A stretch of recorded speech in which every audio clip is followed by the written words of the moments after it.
السلام علیکم فرینڈز، کیسے ہیں آپ سب لوگ؟ امید کرتی ہوں آپ سب خیر خیریت سے ہوں گے، جہاں کہیں بھی ہوں گے بہت خوش ہوں گے۔ تو چلیے آج ہم شروع کرتے ہیں اپنا ناول مالا کی ایپیسوڈ 15 کا پارٹ 1۔ اور اس سے پہلے میری آپ سب سے ایک چھوٹی سی گزارش ہے کہ جلدی سے میرا چینل سبسکرائب کر لیجئے اور بیل آئیکن کو بھی دبا دیجئے۔ اور بغیر تاخیر کے تو چلیے بڑھتے ہیں اپنے ناول کی طرف۔ Episode 15 part 1۔ حصہ سوم، وینکوور، قسط نمبر 15۔ کبھی کبھی تمہاری زندگی بن جاتی ہے ایک جھولتی ہوئی کشتی کی مانند، ایک پرسکون سمندر میں، جہاں ہوا کی سرگوشی تک نہیں ہوتی، وقت ہے کہ ختم ہی نہیں ہوتا۔ تم اندر کے خالی پن کے ہاتھوں کوما جیسے غنودگی میں ڈوب جاتے ہو، پھر ایک دم سمندر درشت ہو جاتا ہے اور تمہارے جذبات ہلہ مارے جاتے ہیں۔ لیکن یہ دو متضاد کیفیات بھی برقرار نہیں رہتی۔ تمہارے خالی پن میں چھپا ہے ڈر، تم پھوٹ پھوٹ کے روتے ہو، تم خوف سے بھرے ہو، تم چیختے چلاتے بھی ہو، خود کو زخمی کرتے ہو، اور اس خوف کی گرفت میں، بدترین طوفان میں، تم پھر بھی عجیب سا خالی پن محسوس کرتے ہو، جیسے ایک گہری تھکاوٹ ہو۔ ایسے میں صرف موت ہے جو مسلسل تمہارے جذبات کو پرجوش کرتی ہے۔ چاہے اس کے بارے میں سوچنا ہو جب زندگی محفوظ اور باسی لگتی ہو، یا اس سے بچ کے بھاگنا ہو جب زندگی خطرے میں مزید قیمتی محسوس ہوتی ہو۔ لائف بوٹ کی زندگی کوئی زندگی نہیں ہے، یہ شطرنج کی اینڈ گیم جیسی ہے، جس میں چند ہی مہریں باقی ہوں۔ حالات اس سے سادہ نہیں ہو سکتے، سب کچھ اس سے زیادہ داؤ پہ نہیں لگا ہو سکتا۔ سب سے مشکل، مار دینے والا وقت۔ اگر تمہیں اپنے بقا کی جنگ لڑنی ہے تو تمہیں حالات کے مطابق کچھ فیصلے کرنے ہوں گے۔ بہت کچھ ایسا ہے جس پہ سمجھوتا کرنا ہوگا، بہت کچھ قربان کرنا ہوگا۔ تم اپنی خوشی کشید کرو گے جہاں سے ممکن ہوگا، تم اس مقام تک پہنچ جاؤ گے جہاں تم جہنم کے نچلے گڑھے میں ہوگے، پھر بھی تم سینے پہ بازو لپیٹے، چہرے پہ مسکراہٹ طاری کیے ہوگے، اور تم خود کو محسوس کرو گے کائنات کا سب سے خوش قسمت انسان۔ کیوں؟ کیونکہ تمہارے پیر تلے ہوگی ایک چھوٹی سی مری ہوئی مچھلی۔ وہ عرشے کی ریلنگ کے ساتھ کھڑی تھی، ہوا اس کے بالوں کو پیچھے اڑا رہی تھی، کوٹ کے کالر کھڑکھڑا رہے تھے، جیبوں میں ہاتھ ڈالے وہ آنکھیں مشکوک انداز میں چھوٹی کیے سامنے کھڑے نوجوان کو دیکھ رہی تھی۔ صفورہ کا کزن کیف جمال اس کے سامنے تھا۔ تم مجھ سے کیوں ملنا چاہتے تھے؟ وہ آنکھوں کی پتلیاں سکیڑے غور سے اسے دیکھ رہی تھی۔ کیف بدقت کھنکارا۔ 3.5 سال قبل ایک سفید کمرہ تھا، دیواریں بے رنگ اور پھیکی تھیں، وسط میں 2 آرام چیئرز رکھی تھیں۔ یاسمین ٹانگ پہ ٹانگ جمائے گھٹنوں پہ نوٹ پیڈ رکھے سامنے بیٹھے ماہر فرید کو دیکھ رہی تھی۔ فرنچ چوٹی میں بندھے بال، چند گالوں کو چھوتی لٹیں، اور ہمیشہ کی طرح شفاف نیلی آنکھیں۔ کیسا محسوس کر رہے ہو؟ سامنے بیٹھا نوجوان اس سے مختلف تھا جسے تم نے چند سطور پہلے دیکھا۔ اس کا لباس صاف تھا، چہرہ کلین شیو تھا، ہلکے ویسے ہی تھے، مگر ہونٹوں پہ ایک مسکراہٹ تھی۔ مجھے اپنے سگارز چاہیے۔ وہ اس کے انداز پہ مسکرا دی۔ میرا خیال تھا اس قید نگاہیں گھما کے اطراف میں دیکھا، میں تمہیں سگارز کی عادت چھوٹ گئی ہوگی۔ عادت چھوٹی نہیں تھی، بھول گئی تھی، اب سب یاد آنے لگا ہے۔ اور وہ چہرے؟ یاسمین نے غور سے اس کی آنکھوں میں جھانکا۔ کیا وہ اب بھی خوفزدہ کرتے ہیں؟ ماہر نے نفی میں گردن ہلائی۔ میں کبھی ان چہروں سے خوفزدہ نہیں ہوا تھا۔ وہ گردن موڑ کے کھڑکی سے باہر دیکھنے لگا۔ دھوپ اس رخ پڑ رہی تھی کہ یاسمین کو اس کی بھوری آنکھیں سائڈ سے سنہری دکھائی دے رہی تھیں۔ پھر کیا ڈراتا تھا؟ ان کی آوازیں۔ آوازیں؟ ماہر نے چہرہ اس کی طرف موڑا۔ اس کے ہونٹوں پہ ایک مغموم سی مسکراہٹ تھی۔ جانتی ہو آواز کیا ہوتی ہے؟ اس کی آنکھوں میں تکان تھی۔ یہ دنیا آواز سے بنی تھی۔ جب اللہ نے کہا کن، اور یہ دنیا آواز سے ختم ہوگی جب سور پھونکا جائے گا۔ آواز ہر خوف کی بنیاد ہے۔ وہ خاموشی سے نوٹس لیتی اس کو سنے گئی۔ انسان کو نیند سے کیا چیز جگاتی ہے؟ خوشبو، ذائقہ، کوئی منظر؟ نہیں، نیند میں ڈوبا شخص مردے کے جیسا ہے۔ اس کو نیند سے آواز جھنجھوڑ کے نکالتی ہے، کسی انسان کی، کسی الارم کی۔ میں ان کے چہروں سے نہیں ڈرتا تھا، میں ان کی آوازوں سے ڈرتا تھا۔ اور اب یاسمین نے اس کی آنکھوں میں دیکھا، وہ پرسکون تھا لیکن تھکا ہوا بھی تھا۔ مجھے اس خوف سے نکالنے والی بھی آواز ہی تھی، تمہاری آواز۔ وہ سادگی سے مسکرا دی۔ تمہاری آواز مجھے اس رات سنائی دی تھی، اور پھر جیسے ہر شے کی حقیقت سمجھ میں آنے لگی۔ اب تم کیا کرو گے؟ جب تک مجھے اس ادارے سے کلیئرنس نہیں ملتی، میں اپنے زخم بھروں گا۔ وہ تمام کام جو میں اتنے برس نہیں کر سکا، وہ تمام عمارتیں جو میں نہیں بنا سکا، کیونکہ میں صرف پیسہ بنا رہا تھا۔ مجھے زبانیں سیکھنے کا شوق تھا، کیلی گرافی کا شوق تھا، کتابیں پڑھنے کا شوق تھا، میں آرٹسٹ تھا۔ میرے باپ نے مجھے بزنس مین بنا دیا، مجھے اپنا آرٹ واپس چاہیے۔ ماہر اپنے کمرے کے فرش پہ بیٹھا تھا، اس کے سامنے چند کاغذ بکھرے پڑے تھے، اور وہ بہت انہماک سے ایک لکیر کھینچ رہا تھا۔ گرافائٹ پینسلز، اسکیچ بکس، رنگ، نقشے، وہ ان سب میں گھرا بیٹھا تھا۔ اور تمہارے خوف؟ ہم صرف ان چیزوں سے ڈرتے ہیں جن کو ہم سمجھ نہیں سکتے۔ زیاد سلطان تیز قدموں سے بھاگتا ہوا اسپتال کے کوریڈور میں آگے بڑھ رہا تھا۔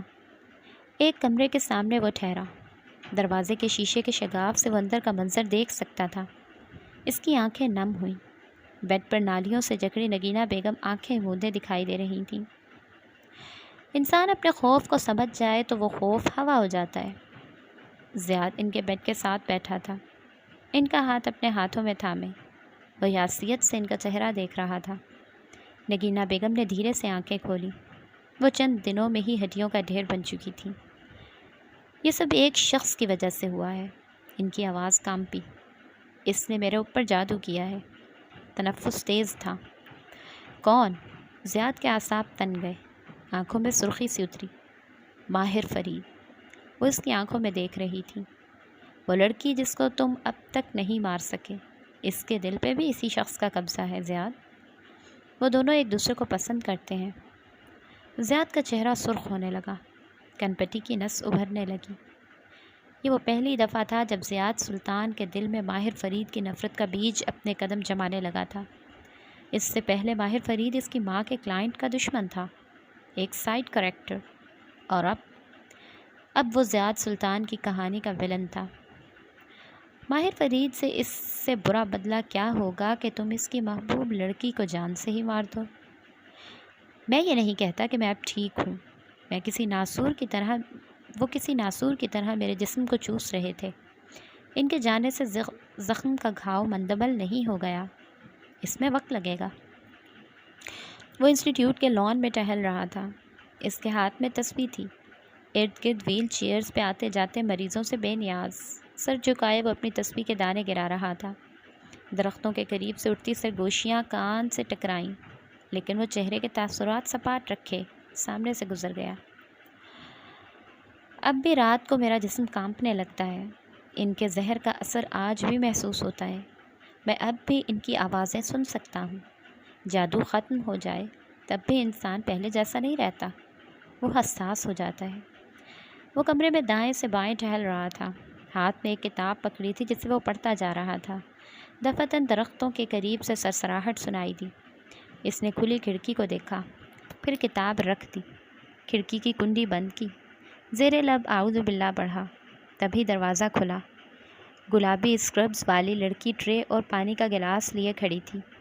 وہ زخمی سا مسکرایا، گولیاں ٹرے سے اٹھا کے پھانکی، پانی کا گھونٹ بھرا، ایک خاموش نظر کھڑکی پہ ڈالی اور بستر کی طرف بڑھ گیا۔ میرا جسم حساس ہو چکا ہے، جب میرے قریب سے ارواح خبیثہ گزرتی ہیں تو میں انہیں محسوس کر سکتا ہوں، میں ان کی سرگوشیاں سن سکتا ہوں۔ وہ اب کھڑکی کے سامنے کشن کے سہارے فرش پہ بیٹھا تھا۔ ٹوٹا شیشہ اب نئے شیشے سے بدل چکا تھا، اور اس پر بہت سے کاغذ چپکے تھے، نمبرز، لکیریں، نقشے۔ وہ انہماک سے ایک کاغذ پر کچھ لکھ رہا تھا۔ پیچھے بستر اور فرش دونوں پہ کتابوں کے انبار لگے تھے۔ دروازے پہ دستک ہوئی۔ اسٹاف نے اندر جھانکا۔ تمہارا ملاقاتی تمہارا انتظار کر رہا ہے۔ کون ہے؟ کاغذ پہ جھکا۔ مسٹر مالک فرید۔ اس سے کہو کہ وہ میرا کچھ نہیں لگتا۔ اب وہ گریفائٹ پینسل سے ایک خاکے میں رنگ بھر رہا تھا۔ اور مالک، کیا تم اسے معاف نہیں کرو گے؟ اس نے اس وقت مجھ پر اعتبار نہیں کیا جب مجھے اس کی ضرورت تھی۔ مجھے اب اس کی ضرورت نہیں ہے۔ اب مجھے کسی کی بے اعتباری کا خوف نہیں۔ خوف کے آگے کیا ہے ماہر؟ نگینہ بیگم اندرانی کا ہاتھ پکڑے اسٹک کے سہارے گھر میں داخل ہو رہی تھیں۔ وہ چند دنوں میں جیسے بوڑھی ہو گئی تھیں۔ نحیف چہرہ، جھکی ہوئی کمر، سفید بال۔ میری تسبیح لاؤ، انہوں نے حکم دیا۔ اندرانی نے پریشانی سے انہیں دیکھا۔ سرکار، ابھی آپ کی جسمانی حالت ایسی نہیں کہ… میری تسبیح لاؤ۔ ان کی آنکھیں سرخ انگارہ ہو رہی تھیں۔ خوف آگ سے بنا ہے، اس کی تپش جھلسا دیتی ہے، مگر ہم انسان پانی سے بنے ہیں، ہمیں زندہ رہنے کے لیے پانی چاہیے۔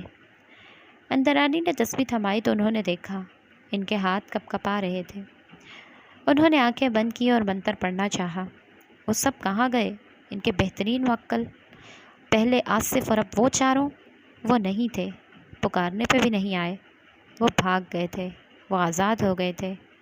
ان کے برسوں کی محنت رائگاں گئی تھی۔ ان کے جسم سے جیسے ساری توانائی نچڑنے لگی۔ تسبیح ہاتھ سے گر گئی، نڈال سی پیچھے کو ہو کر گر گئیں۔ ان کا جسم ابھی چند ماہ تک کسی نئے جادو کا متحمل نہیں ہو سکتا تھا۔ ماہر فرید نے نہ جانے کیا کیا تھا، لیکن سب کچھ الٹا ہو گیا تھا۔ خوف کے آگے پانی ہے، ایک گہرا سمندر، اور میں تیرتا ایک اکیلا انسان جو سروائیول کی جنگ لڑ رہا ہے۔ زیاد کے بیڈ پہ ایک کھلا بیگ رکھا تھا جس میں وہ تیزی سے چند چیزیں ڈال رہا تھا۔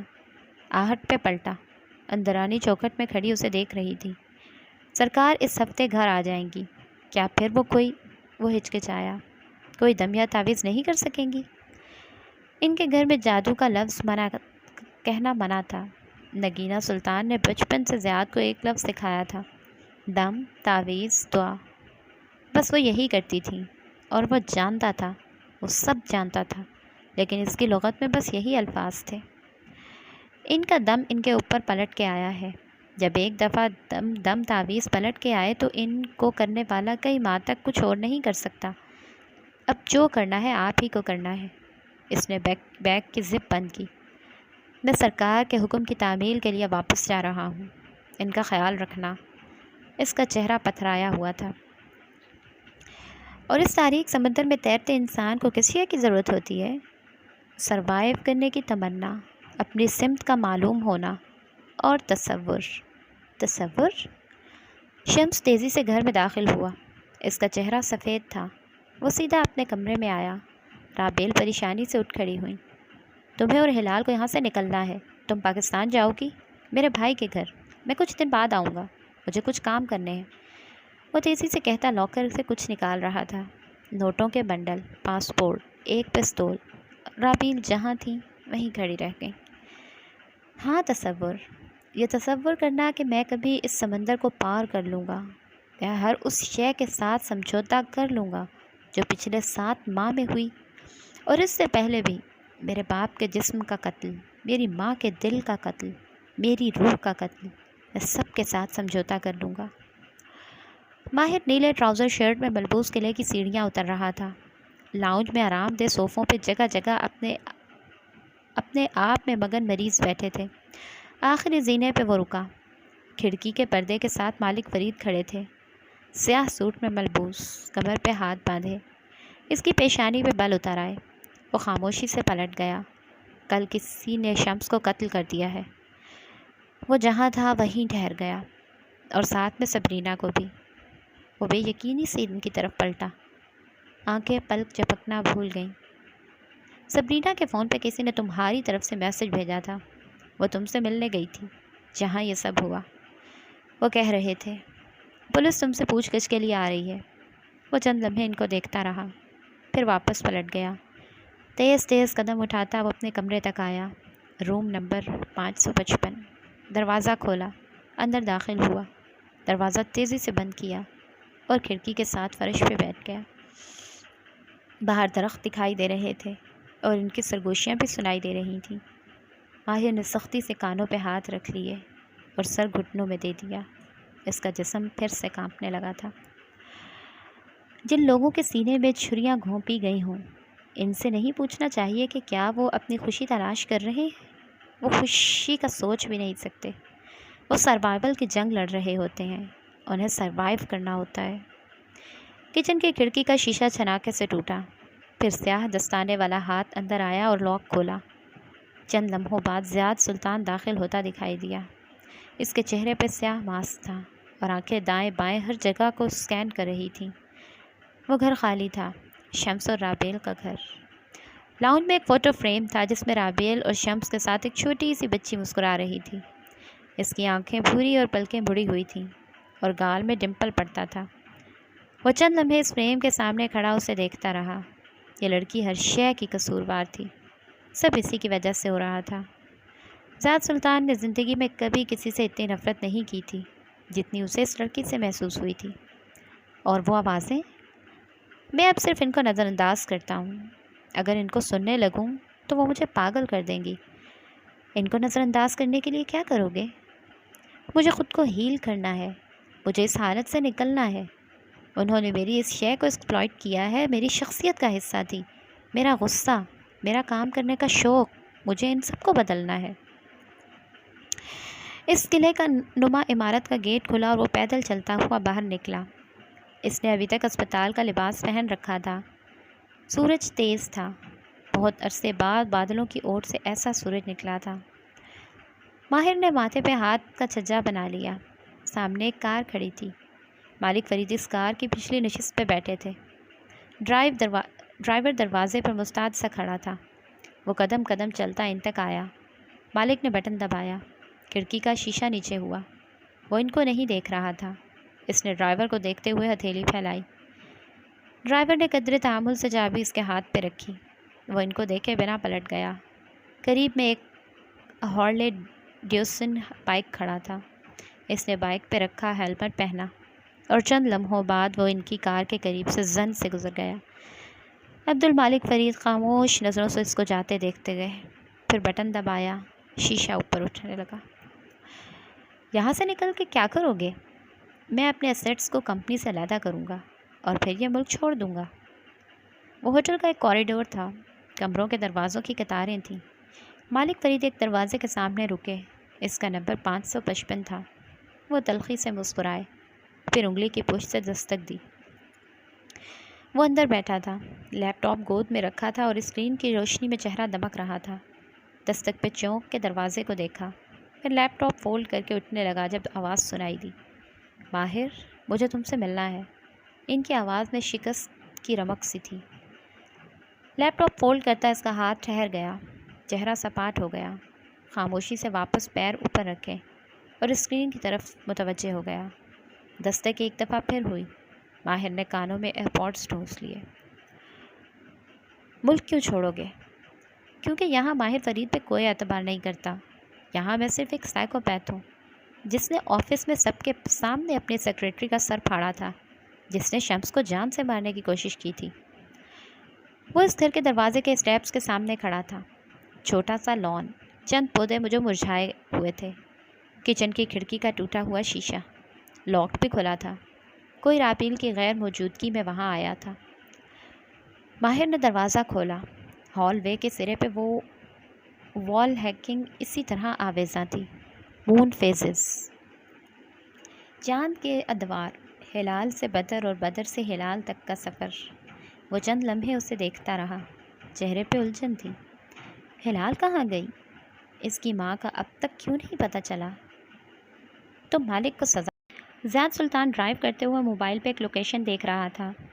اب اس نے پی کیپ نہیں پہن رکھا تھا، سادہ شلوار قمیض اور آنکھوں پہ گلاسز۔ بالآخر مطلوبہ گھر کے سامنے اس نے کار روکی۔ میں مالک پہ سب سے زیادہ بھروسہ کرتا تھا، لیکن اس نے اپنے ہاتھوں سے مجھے اس انسٹیٹیوٹ میں داخل کروایا۔ یہاں آنے سے تمہاری زندگی بہتر ہوئی ہے ماہر۔ اس میں اس کا کوئی ہاتھ نہیں۔ وہ مجھے یہاں چھوڑ کے بھول گیا تھا۔ اس کو یہ بھی معلوم نہیں ہوگا کہ میں یہاں کس حال میں ہوں، اور میں اب نہیں چاہتا کہ اسے معلوم ہو۔ اسی لیے میں اس سے نہیں ملتا، نہ مجھے اس کمپنی میں واپس جانا ہے۔ زیاد ایک گھر کے سامنے کھڑا تھا، سائے میں، اندھیرے میں۔ کوئی اس کی جانب متوجہ نہ تھا۔ وہ درختوں میں ایک سایہ لگتا تھا۔ گھر کی ایک کھڑکی کا پردہ ہلکا سا ہٹا تھا۔ اس سے جھانکو تو اندر کچن میں ٹیبل پہ ایک ننھی لڑکی بیٹھی دکھائی دے رہی تھی۔ اس کے لمبے گھنگریالے بال کندھوں پہ بکھرے تھے۔ وہ سر جھکائے ایک میوزک باکس کی چابی گھما رہی تھی۔ وہ باکس دراصل ایک ٹاور کی شکل کا تھا، جس کے اوپر رپنزل اپنے سرخ سنہرے بال لٹکائے ہوئے بیٹھی تھی۔ رابیل چولہے کے قریب کھڑی نوڈلز بنا رہی تھی۔ آسمان سے فرشتے بھی اتر کر گواہی دیں، تب بھی یہ لوگ میرا اعتبار نہیں کریں گے۔ لوگ مجھے میری کریڈیبلٹی کی وجہ سے بزنس دیتے تھے، اس جادو نے مجھ سے وہی چھین لی۔ رابیل کچھ لینے کے لیے لاؤنج میں آئی تھی، ایک دم چونک کے رکی۔ وہاں کوئی بیٹھا تھا، اندھیرے میں، کوئی سایہ ہو جیسے۔ ہیلو مسز شمس الدین۔ آواز پہ وہ ڈر سی گئیں۔ اس سے پہلے کہ وہ کچھ بول سکتی، اس نے جھکا ہوا ہاتھ اونچا کیا۔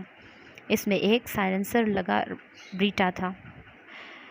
میرے پاس ضائع کرنے کے لیے وقت نہیں ہے، میں ہلال کو لینے آیا ہوں۔ کہتے ہوئے وہ اٹھا۔ وہ واپس پلٹی، تیزی سے پیچھے کو بھاگی، لیکن وہ اس سے تیز نہیں تھی۔ میں ان لوگوں میں واپس نہیں جاؤں گا جن کے سامنے مجھے میرے باپ کے دفتر سے بے دخل کیا گیا تھا، اور وہ لوگ جو مجھ سے ملنے کبھی یہاں نہیں آئے۔ میری ماں ان میں سر فہرست ہے۔ ہلال کھڑکی کی طرف کروٹ لیے لیٹی تھی۔ آہٹ پہ اس کی آنکھیں ایک دم کھلیں، چونک کے اٹھ بیٹھی۔ وہ اس کے سرہانے کھڑا تھا، اسے دیکھ کے ہلکا سا مسکرایا۔ ہیلو رپنزل، تمہیں میرے ساتھ کہیں جانا ہے؟ ہلال کی آنکھوں میں بہت کچھ ایک ساتھ ابھرا، بے بسی، خوف اور قبولیت۔ وہ بالآخر اسے لینے آ چکا تھا۔ کمرے سے نکلتے ہوئے ہلال نے دیکھا تھا رابیل کی لاش لاؤنج کے فرش پہ گری ہوئی تھی۔ ان کے قریب ایک پلاسٹک بیگ رکھا تھا۔ کیا تم کبھی اپنی ماں کو معاف کر سکو گے؟ کس چیز کے لیے؟ تمہارے باپ کو چھوڑنے کے لیے، غلط شادی کے لیے۔ وہ ہیلمٹ پہنے بائک کے ہینڈلز پہ ہاتھ رکھے ایک مصروف شاہراہ پہ اسے بھگایا جا رہا تھا۔ طویل سڑکیں، نہ ختم ہونے والی راتیں۔ ایسے میں فون بجنے لگا۔ اس نے کان میں لگا ایئر پوڈ آن کیا۔ ماہر مالک کی آواز گونجی۔ وہ کال بند کرنے لگا جب کسی نے شمس کے بھائی کے گھر کو جلا دیا ہے۔ رابیل اور ہلال اس کے اندر تھیں۔ وہ کچھ اور بھی کہہ رہے تھے، لیکن اس کی نگاہوں کے سامنے صرف دھواں بھر رہا تھا۔ اس نے اپنے ہاتھ ہینڈل سے سلپ ہوتے دیکھے اور بائک کسی کھلونے کی طرح ایک ٹرک کے اندر جا لگا۔ اب ہر طرف خاموشی تھی۔ کیا تم اپنی ماں کو معاف کر سکو گے؟ وہ ہسپتال کے بیڈ پہ آنکھیں بند کیے لیٹا تھا۔ ایک ٹانگ پٹیوں میں جکڑی ہوئی تھی، جس کے ساتھ کئی نالیاں اور تاریں لگی تھیں۔ اس کے سرہانے کھڑے مالک فرید دھیرے دھیرے کچھ کہہ رہے تھے۔ اس کی بند آنکھیں گیلی تھیں، بار بار نفی میں ہلاتا سر۔ ہلال کہاں ہے؟ کیا تم اپنی ماں کو معاف کر سکو گے؟ گھر کو جلایا گیا ہے باہر۔ رابیل کی موت سانس گھٹنے سے ہوئی ہے اور ہلال کی لاش نہیں ملی۔ اس نے بھیگی آنکھیں کھولیں۔ لاش نہیں ہے اس کی، وہ زندہ ہے۔ اس کے چہرے پہ تکلیف تھی، لیکن جب وہ بولا تو اندر دو ٹوک انداز تھا۔ مالک نے گہری سانس لی۔ وہ تھکے تھکے دکھائی دے رہے تھے۔ پولیس اس کی تلاش میں لگی ہے، لیکن اب وہ نہیں ملے گی۔ کھوئے ہوئے بچے کبھی نہیں ملتے ماہر۔ وہ ٹھیک ہے، جس دن اسے کچھ ہوا مجھے یہاں معلوم ہو جائے گا۔ اس نے آئی وی لائن لگا ہاتھ اونچا کیا اور انگلی سے سینے پہ دستک دی، پھر گردن موڑ لی۔ کیا تم کبھی اپنی ماں کو معاف کر سکو گے؟ ہسپتال کے بستر پہ لیٹے ماہر کو بہت کچھ یاد آ رہا تھا۔ بارش میں بھیگتا نوجوان لڑکا اپنی ماں کے سامنے گھٹنوں کے بل جھکا، ان کی منت کرتا کہ وہ شمس سے شادی نہ کرے، پھر ان کی فون کالز کاٹتا، ان کو دیکھ کے راستہ بدل لیتا، کسی فیملی فنکشن پہ ملاقات ہو تو ان کو سلام کیے بغیر آگے بڑھ جانا، اور پھر اس نے آنکھیں بند کی۔ گرم گرم آنسو ابلے اور تکیے میں گم ہو گئے۔ پھر ہلال آئی اور سب بدل گیا۔ وہ ان سے بات کرنے لگا تھا۔ وہ اس سے ملنے انسٹیٹیوٹ میں نہیں آئی تھی، وہ ان کا منتظر تھا۔ البتہ اس نے سوچا تھا کہ جب وہ باہر آئے گا تو وہ ان سے ملے گا، ان سے ایک دفعہ بات کرے گا، ان کو یاد دلائے گا کہ کس طرح اس نے ان کو شمس سے شادی سے منع کیا تھا، کیسے شمس نے ان سب کی زندگیوں میں زہر گھولا تھا، لیکن اب سب ختم ہو گیا تھا۔ کیا تم کبھی اپنی ماں کو معاف کر سکو گے؟ نہیں، کبھی نہیں۔ میں ان کو ان کے غلط فیصلے کے لیے کبھی معاف نہیں کروں گا۔ ہسپتال کے کوریڈور کی دیواریں سفید اور بے رنگ تھیں، امید سے خالی، مایوس دیواریں۔ بیربل ایک بینچ پہ بیٹھا تھا۔ یہ جگہ ماہر کے کمرے کے عین سامنے تھی۔ وہاں زارا دائیں سے بائیں چکر کاٹ رہی تھی۔ اس کے کھلے بال شانوں پہ بکھرے تھے اور کانوں میں سنہرے کیکڑے جیسے ایئر رنگس تھے۔ مجھے یقین نہیں آتا، وہ دائیں بائیں ٹہلتی بڑبڑا رہی تھی، بے بسی، غصہ، کیا نہ تھا اس کے انداز میں۔ بیربل نے اکتاہٹ سے اس کو دیکھا۔ مجھے آ گیا ہے۔ وہ لمبے بالوں کی کس کے پونی بنائے آستین پیچھے موڑے بیٹھا تھا۔ پرنٹڈ آدھی آستین کی شرٹ اور کلائیوں میں پہنی زنجیریں۔ وہ مسلسل اضطراب سے ایک گھٹنا ہلا رہا تھا۔ پہلے مینٹل ہاسپٹل اور اب ٹانگ کا فریکچر، کیا ماہر کی زندگی میں کچھ نارمل ہو سکتا ہے؟ وہ بار بار سر نفی میں ہلا رہی تھی۔ اینگر ایشوز شروع ہوئے تھے تو تم اسے چھوڑ کر چلی گئی تھی۔ وہ ہسپتال سے رہا ہوا تو تم اس کی زندگی میں واپس آ گئیں۔ اب پھر سے اس کو چھوڑ کے جانے کا بہانہ ڈھونڈ رہی ہو تو مت ڈھونڈو۔ وہ جل کے کہہ رہا تھا۔ سیدھا کہہ دو کہ میں ہر دفعہ کی طرح کرائسٹ میں اس کو چھوڑ کر جانا چاہ رہی ہوں۔ زارا نے رک کے اسے گھورا۔ تم بھی اس کے ساتھ نہیں ہوتے۔ تب نہیں ہوتا جب اس کو میری ضرورت نہیں ہوتی، جب پڑتی ہے تو میں آ جاتا ہوں۔ تلخی سے سر چٹکا۔ مگر زارا نے جھرجھری لی۔ I can't take it any more. Birbal نے بڑبڑا کے اس کا فکرہ مکمل کیا۔ وہ غصے سے اس کو دیکھتی آگے بڑھ گئی۔ وہ واقعی وہاں سے جا رہی تھی۔ کلاسک زارا۔ اس نے ہوں کہہ کے سر جھٹکا، پھر دیکھا۔ مالک فرید سامنے سے چلے آ رہے تھے۔ ایک افسوس بھری نظر زارا پہ ڈالی جو باہر جا رہی تھی۔ وہ تیزی سے اٹھ کھڑا ہوا۔ ماں کہاں ہے؟ وہ بے چین سا تھا۔ میں پرسوں سے ان کو کالز کر رہا ہوں، ان کے سارے نمبرز آف ہیں۔ مالک فرید اس کے عین سامنے آ رکے۔ ان کا چہرہ ویسا ہی تھا، کسی روبوٹ کے جیسا۔ البتہ انہوں نے اپنا بھاری ہاتھ اس کے کندھے پہ رکھا۔ بیربل کو اچنبھا ہوا۔ ان کے اگلے الفاظ کسی سلو موشن فلم کی طرح ادا ہوئے۔ وہ اس کے کندھے پہ ہاتھ رکھے ہوئے تھے۔ ان کے ہونٹ ہل رہے تھے۔ وہ چند لفظ واضح سن سکتا تھا، چند لفظ دھندلے سے تھے، بارش میں چلتی کار کی ونڈ اسکرین کی طرح دھندلے، جس پہ بار بار وائپر چل رہے ہوں۔ اسلام آباد والا شمس کے بھائی کا گھر، پر اسرار طور پر آگ لگنا، رابیل کی جلی ہوئی لاش ملنا، لاش کو گولی بھی ماری گئی تھی، ہلال غائب تھی۔ ہلال کی گمشدگی کو 2 دن گزر چکے ہیں۔ گمشدہ بچے اگر پہلے 12 گھنٹوں میں نہ ملیں تو وہ کبھی نہیں ملتے۔ بیربل نے ان کا فکرہ مکمل کیا۔ پھر وہ نڈھال سا بینچ پر گر گیا، گمسم، ساکت۔ وہ ہسپتال کے کمرے میں لیٹا تھا۔ ایک ٹانگ پٹیوں سے جکڑی تھی، دائیں بائیں ہر طرف پھول رکھے تھے۔ وہ سر جھکائے کتاب کھولے اسے پڑھ رہا تھا جب دروازہ کھلا۔ سفید بالوں والا بوڑھا آدمی اندر داخل ہوا۔ ماہر نے نگاہ اٹھا کے انہیں نہیں دیکھا۔ اس کے آنکھ تلے نیل کا نشان تھا۔ پھر چہرہ واپس کتاب پر جھکا دیا۔ اس کی آنکھیں سرخ تھیں، لیکن اب تک وہ خشک ہو چکی تھیں۔ مالک فرید خاموشی سے کاؤچ تک آئے اور اس پر بیٹھتے ہوئے جیب سے کچھ نکال کے رکھا۔ ماہر نے چونک کے دیکھا۔ وہ کیوبن سگارز تھے۔ اس نے مالک کے چہرے کو دیکھا۔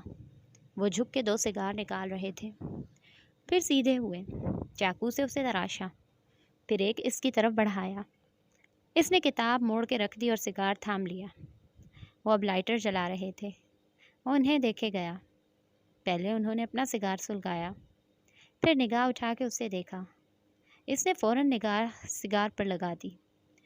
انہوں نے ہاتھ بڑھا کے اس کے سگار کو شعلہ دکھایا۔ چند لمحے خاموشی سے گزرے۔ کمرے میں دھواں جمع ہونے لگا۔ اس سے پہلے کہ فائر الارم بجتا مالک فرید اٹھے اور کھڑکی کو کھول دیا۔ یہ تمہیں کہاں سے ملے؟ ماہر نے سگار لبوں سے نکالا اور الٹ پلٹ کے اس کا جائزہ لیا۔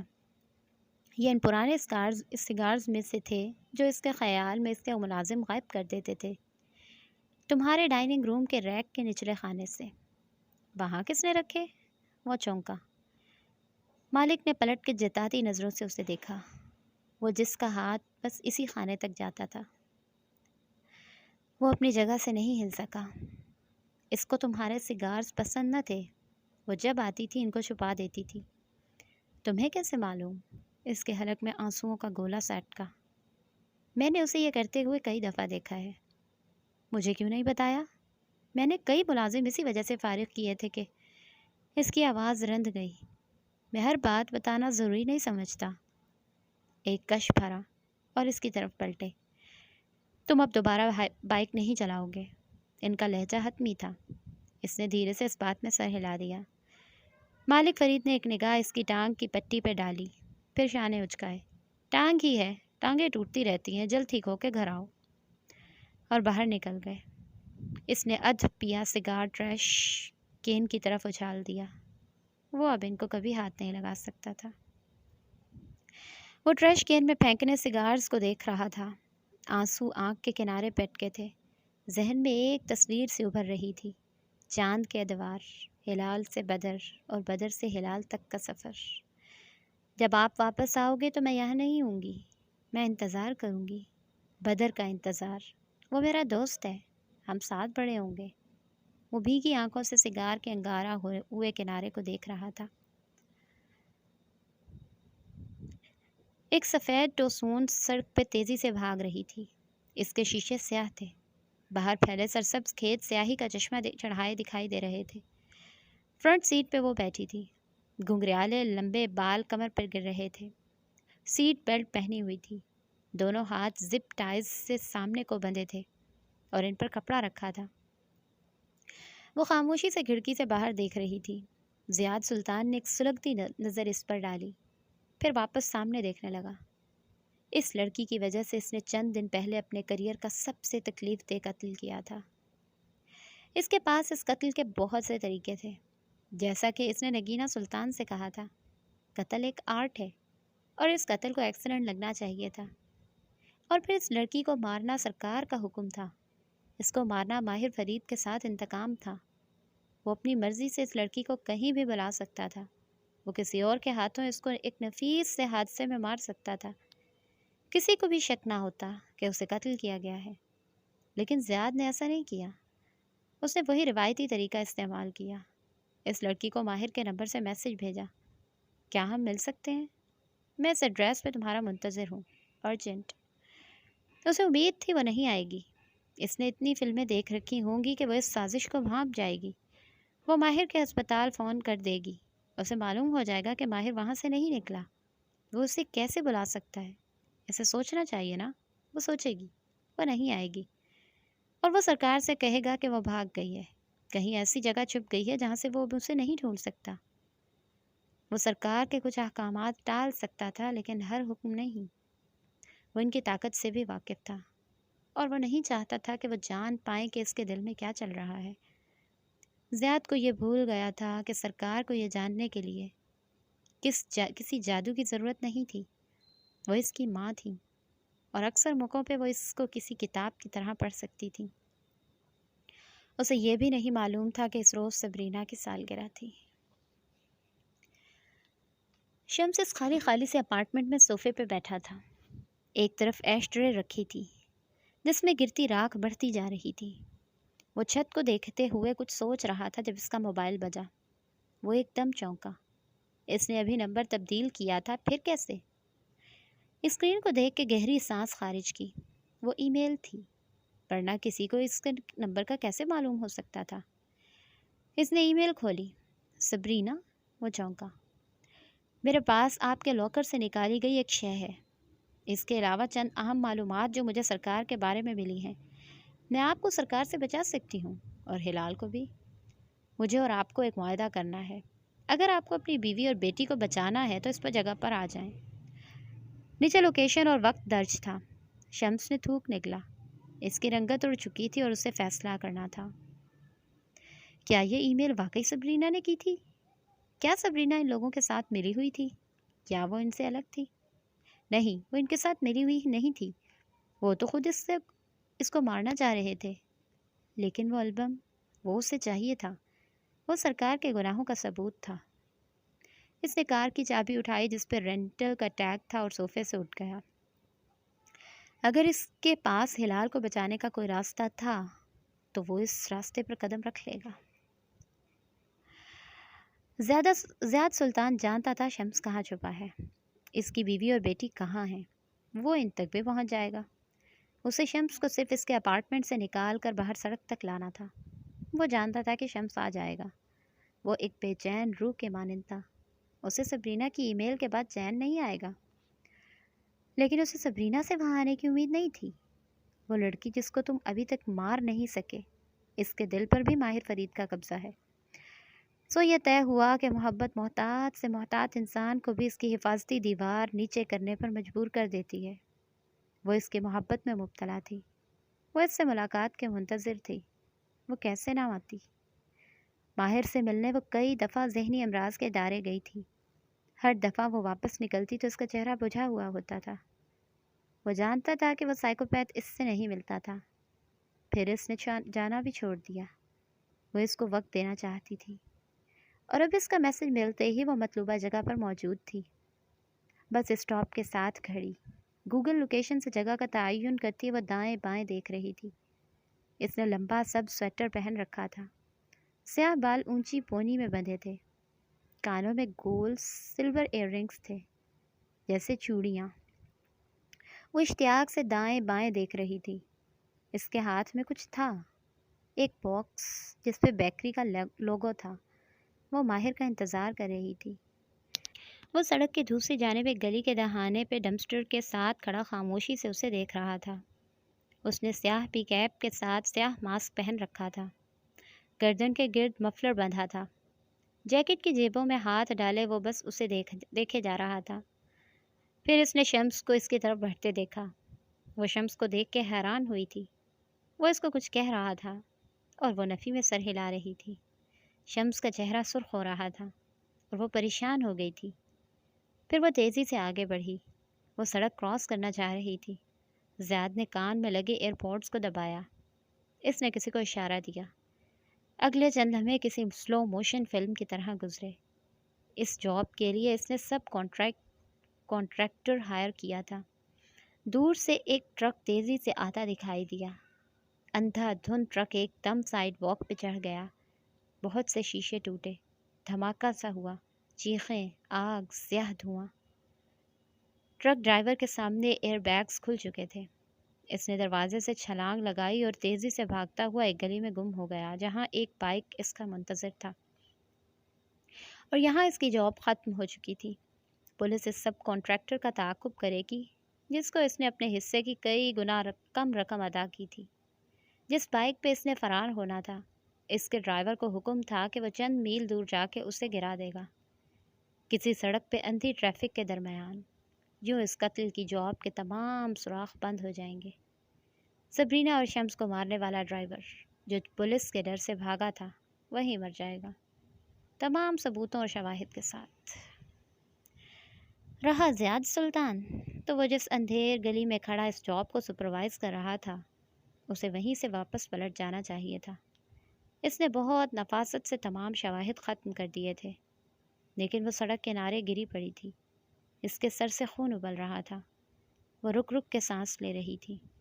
زیاد سلطان نے خود کو اس کی طرف بڑھتے دیکھا۔ وہ سرخ فون بوتھ کے سامنے سر کے بل گری ہوئی تھی۔ اس کے پیٹ میں شیشے کا ایک بڑا سا ٹکڑا لگا تھا جس سے خون ابل رہا تھا۔ وہ پنجوں کے بل اس کے سامنے جھکا۔ اس کی آنکھیں بند ہو رہی تھیں۔ منظر دھندلا سا گیا۔ اس نے سیاہ ماسک والے شخص کو اپنے سامنے جھکتے دیکھا۔ دھواں، چیخیں، شور۔ اس کی آنکھیں بند ہو رہی تھیں۔ زیاد نے دستانے والا ہاتھ نکالا، اس کی نبض پہ ہاتھ رکھا۔ وہ ابھی جاری تھی۔ اس کے قریب سائیڈ واک پہ بہت سا خون گرا تھا۔ اس نے دستانے کی انگلی خون میں ڈبوئی اور پتھریلے فرش پہ چند لکیریں کھینچیں۔ پھر وہ اٹھ کھڑا ہوا۔ ایک آخری نظر اس پہ ڈالی۔ اس کی آنکھیں بند ہو رہی تھیں۔ وہ وہاں سے جانا چاہتا تھا۔ اسی پل اس لڑکی نے آنکھیں کھولی۔ اس کی آنکھوں میں بہت کچھ تھا، شوق، حیرت، بے یقینی، آنسو۔ وہ اس کو نہیں دیکھ رہی تھی، وہ آسمان کو دیکھ رہی تھی۔ اور تب اس نے دیکھا اس کے ساتھ گرا ڈبہ اور اس میں سے باہر نکلی شے۔ وہ ایک کیک تھا، چھوٹا سا کیک۔ حادثے کے باعث وہ بھی منہدم ہو چکا تھا، البتہ اس کے اوپر لگا پراپ سلامت تھا۔ ایک اسٹک پہ لگا card, happy birthday Sabrina. کسی نے اس کے سینے میں بچھی گھونپ دی۔ اس نے وہ کاغذ اتارا اور اسے اپنی جیب میں ڈالتا ہوا آگے بڑھ گیا۔ ایمبولینس کے سائرن سنائی دے رہے تھے اور لوگ اس طرف اکٹھے ہو رہے تھے۔ زیاد سلطان اب بھیڑ میں گم ہو چکا تھا۔ وہ ننھا سا کارڈ اس کی جیب میں سانس لے رہا تھا، خون آلود سانسیں۔ وہ کارڈ اس وقت بھی اس کے والیٹ میں تھا جب وہ ڈرائیو کرتا ہوا ان کھیتوں کے درمیان سے گزر رہا تھا۔ تم میں اتنا خاص کیا ہے رپنزل؟ دفعتاً زیاد نے ایک سلگتی نگاہ اس پہ ڈالی۔ ہلال نے چہرہ اس کی طرف موڑا۔ اس کی آنکھیں ہلکی بھوری اور لمبی پلکیں مڑی ہوئی تھیں۔ تم نے میری ممی کے ساتھ کیا کیا ہے؟ وہ اس کی چبھتی آنکھوں سے دیکھ رہی تھی۔ ان آنکھوں میں خوف تھا، نہ ہی آنسو۔ ان میں غصہ تھا، بے بسی تھی، دکھ تھا۔ تمہاری ماں ہماری کہانی کا ایکسٹرا کردار تھی۔ اس کے ساتھ وہی ہوا جو ایکسٹراز کے ساتھ ہوتا ہے، لیکن تم اسپیشل ہو۔ کار فون بجنے لگا۔ اس نے ایک انگلی سے قبولیت کا بٹن دبایا تو سارے میں نگینہ بیگم کی آواز گونجنے لگی۔ وہ لڑکی کہاں ہے زیاد؟ وہ غرائی تھیں۔ ہلال پھر سے کھڑکی سے باہر دیکھنے لگی۔ جہاں ہونا چاہیے۔ اس کی آواز میں بغاوت تھی۔ تم نے اس کو میرے پاس لانا تھا۔ تم اس کو کہاں لے کر جا رہے ہو؟ جہاں میری مرضی۔ اس نے کال کاٹ دی۔ وہ پھر سے کال کرنے لگی، لیکن زیاد نے فون آف کر دیا۔ ہیپی برتھ ڈے سبرینا، وہ کارڈ اس کے بٹوے کے اندر سے پکار رہا تھا۔ جانتی ہو میں تمہیں سرکار کے حوالے کیوں نہیں کر رہا؟ اس کا لہجہ کسی سانپ کی طرح پھنکارتا ہوا تھا۔ اس نے جواب نہیں دیا، باہر دیکھتی رہی۔ کیونکہ میں تمہیں سزا دینا چاہتا ہوں، اور تمہاری سزا سخت ہونی چاہیے ہلال، کیونکہ تمہاری وجہ سے 3 خاندان تباہ ہوئے۔ تمہارا خاندان، وہ انگلیوں پہ گن رہا تھا، میرا خاندان، کیونکہ تمہارے بھائی نے میری ماں کو بیمار کیا ہے۔ پھر اس کی آواز دھیمی پڑی، حلق میں گولا سا پھنسا، اور وہ بے قصور لڑکی جس کو میں نے تمہارے لیے مارا تھا۔ اس کے ماتھے کی نسیں ابھرنے لگیں۔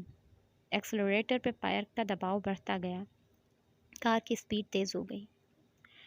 تمہارے لیے اتنا خون بہایا گیا ہے، کیا سزا ہونی چاہیے تمہاری؟ تمہاری سزا کیا ہونی چاہیے؟ وہ اب اس کو دیکھ رہی تھی۔ اس کی آنکھوں میں کچھ تھا۔ زیاد کی ریڑھ کی ہڈی میں ایک سنسنی خیز لہر دوڑ گئی۔ تم جانتی ہو میں تمہارے ساتھ کیا کرنے جا رہا ہوں؟ میں جانتی ہوں، تم نہیں جانتے۔ وہ چہرہ موڑ کے بھاگتے کھیتوں کو دیکھنے لگی۔ زیاد پہلے ایک کان کندھے تک لے کر گیا، پھر دوسرا کان دوسرے کندھے تک، جیسے تھکی ہوئی گردن کو ریلیکس کرنا چاہ رہا ہو۔ باقی کا راستہ خاموشی سے کٹا۔ کار ایک عمارت کے سامنے رکی، ویرانے میں بنی ایک کئی منزلہ عمارت۔ اس نے کار روکی تو بہت سی دھول اڑنے لگی۔ وہ تیزی سے باہر نکلا اور فرنٹ سیٹ تک آیا، پھر اس کا دروازہ کھولا۔ Happy birthday Sabrina. ہر طرف دھول اڑ رہی تھی اور وہ اندر جمی بیٹھی تھی۔ اس نے کوہنی سے پکڑ کے اس بچی کو باہر نکالا۔ وہ چلتے چلتے رک جاتی، مزاحمت کرتی، لیکن وہ اسے کھینچتا ہوا دروازے تک لے آیا۔ دلاور سامنے سے چلتا آ رہا تھا، چہرے سے پریشانی ٹپک رہی تھی۔ زیاد، سرکار کا فون آیا ہے، وہ بہت غصہ۔ زیاد نے اسے کندھے سے دھکا دے کر پیچھے ہٹایا اور اس بچی کو کوہنی سے دبوچے اپنے ساتھ لے جانے لگا۔ دلاور ایک طرف کولر کو گر گیا۔ وہ سیڑھیوں کی طرف جا رہا تھا۔ جانتی ہو تمہاری کیا سزا ہوگی؟ وہ بار بار پیچھے کو بھاگتی، لیکن وہ اسے کھینچتا ہوا اوپر لے جانے لگا۔ سیڑھیوں کے اختتام پہ ایک لوہے کا دروازہ تھا اور اس پہ کنڈی تھی۔ اس نے کنڈی کھولی۔ دلاور سنبھل کے کھڑا ہوا اور بھاگتا ہوا ان کے پیچھے آیا۔ جانتی ہو، وہ چھت کے صحن میں اسے کھینچ لایا، اور اس سے پہلے کہ دلاور وہاں آتا اس نے لوہے کا دروازہ زور سے بند کیا اور آگے سے کنڈی لگا دی۔ زنگ آلود لوہے کی چیخیں نکل گئیں۔ زیاد، پلیز ایسا کچھ مت کرنا، یہ لڑکی قیمتی ہے۔ دلاور دوسری جانب سے دروازہ پیٹ رہا تھا۔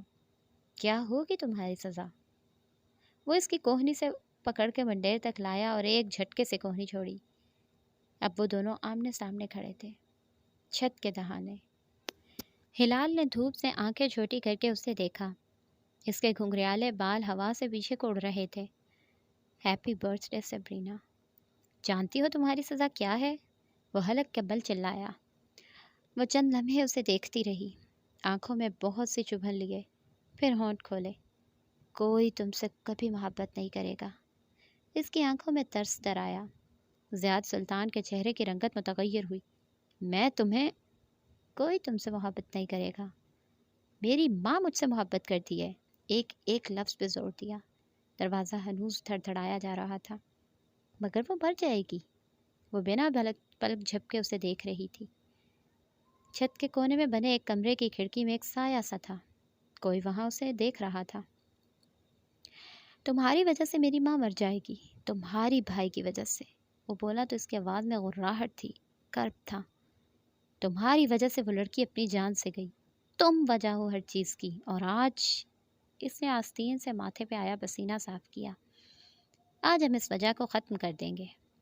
وہ آگے بڑھا اور اس کو کوہنی سے تھاما، پھر اسے زبردستی چند قدم گھسیٹ کے گنڈیر تک لایا۔ وہ ابھی تک اس کو دیکھ رہی تھی۔ اس کے بال اب پیچھے کوڑ رہے تھے اور آنکھیں دھوپ سے سنہری لگ رہی تھیں۔ زیاد نے گردن جھکا کے نیچے دیکھا۔ زمین کسی کھائی کی طرح دکھائی دے رہی تھی۔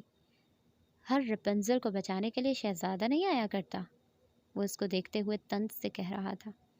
وہ مجھے بچانے آئے گا۔ وہ اب بھی اس کو دیکھ رہی تھی۔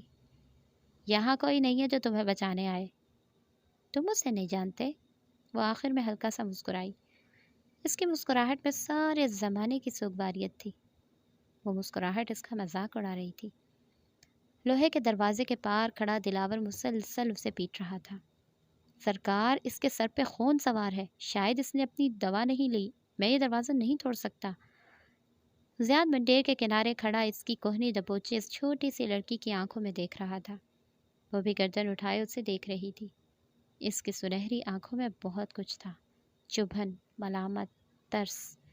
کوئی تم سے کبھی محبت نہیں کرے گا، وہ جیسے اس کو بتا رہی تھی۔